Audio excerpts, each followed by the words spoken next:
Hello everyone, আজকের ক্লাসে তোমাদের সকলকে স্বাগত জানাই। আজ আমি বাংলা থেকে সংস্কৃত অনুবাদ কিভাবে করতে হয় এবং সংস্কৃত অনুবাদের বেশ কিছু গুরুত্বপূর্ণ নিয়ম নিয়ে আজকের ক্লাসে আলোচনা করব।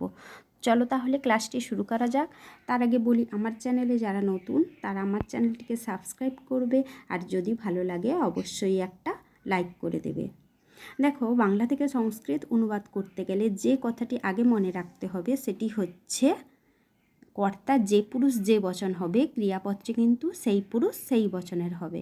সংস্কৃতে পুরুষ হচ্ছে তিনটি, প্রথম পুরুষ, মধ্যম পুরুষ, উত্তম পুরুষ। তাই যে পুরুষ কর্তা যে পুরুষ যে বচনের হবে, ক্রিয়াপদটিও সেই পুরুষ সেই বচনের হবে। কর্তা যদি প্রথম পুরুষ বহু বচনের হয়, ক্রিয়াপদও তাহলে প্রথম পুরুষ বহু বচনের হবে। দেখো, অনুবাদটি কি নিয়েছি, রাজার জ্যেষ্ঠ পুত্র সিংহাসনের উত্তরাধিকারী। এর অনুবাদটি কি হয়েছে, রাজ্ঞ জ্যেষ্ঠ পুত্র সিংহাসনে অথবা সিংহাসনস্য দায়াদ। এখানে কর্তা হচ্ছে পুত্র, জ্যেষ্ঠ পুত্র, রাজার জ্যেষ্ঠ পুত্র, তাই হয়েছে জ্যেষ্ঠ পুত্র, এটা প্রথম আর এক বচন। এরপর রাজার হচ্ছে র বা এর আছে, তাই ষষ্ঠী বিভক্তি। রাজন শব্দের ষষ্ঠীর এক বচনে আছে রাজ্ঞ, তাহলে রাজ্ঞ জ্যেষ্ঠ পুত্র। এরপর উত্তরাধিকারী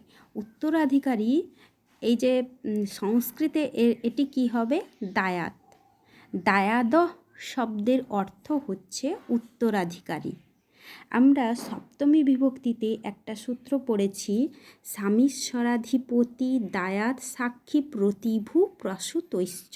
সপ্তমী বিভক্তিতে এই সূত্রটি পড়েছি। এই সূত্রটির অর্থ কি, স্বামী, ঈশ্বর, অধিপতি, দায়াত, সাক্ষী, প্রতিভু আর প্রসূত, এই সাতটি শব্দের যোগে ষষ্ঠী ও সপ্তমী হবে। ষষ্ঠীও হবে আর সপ্তমীও হবে, যে কোনো একটি দিলে হবে।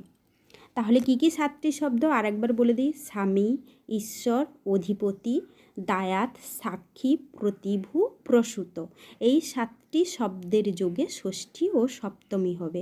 তাহলে এখানে উত্তরাধিকারী, এখানে দায়াদ শব্দের অর্থ হচ্ছে উত্তরাধিকারী। এখানে দায়াত শব্দটি আছে এই সূত্রের মধ্যে, তাই দায়াত শব্দের যোগে ষষ্ঠী না হয়ে সপ্তমী হবে।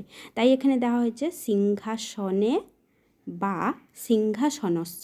সিংহাসনে হচ্ছে সপ্তমী আর সিংহাসনে হচ্ছে ষষ্ঠী, তাই দায়াত শব্দ যুগে সপ্তমী হয়েছে আর ষষ্ঠী হয়েছে। তাহলে কি হলো, রাজ্ঞ জ্যেষ্ঠ পুত্র সিংহাসনে বা সিংহাসনস্য দায়াদ। এখানে সপ্তমী বা ষষ্ঠী হলো কেন, দায়াত শব্দটা আছে তাই ষষ্ঠী বা সপ্তমী হয়েছে। আর রাজ্ঞটা কি শব্দ, রাজন শব্দের ষষ্ঠীর এক বচনে হচ্ছে রাজ্ঞ।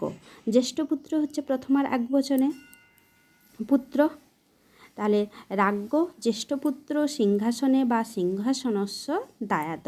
আর এই সূত্রটি মনে রাখতে হবে, এই সাতটি শব্দের যোগে ষষ্ঠী বা সপ্তমী হয়। এই ভিডিওটি যদি তোমাদের উপকারে লাগে তাহলে আমার চ্যানেলটিকে সাবস্ক্রাইব করবে, আর যদি ভালো লাগে অবশ্যই একটা লাইক করে দেবে। আমি আমার এই চ্যানেলে অনুবাদের উপরে প্রচুর ক্লাস দিয়েছি, দেখবে, আশা করি উপকৃত হবে। এবং শব্দরূপ ধাতুরূপেরও প্রচুর ক্লাস আছে।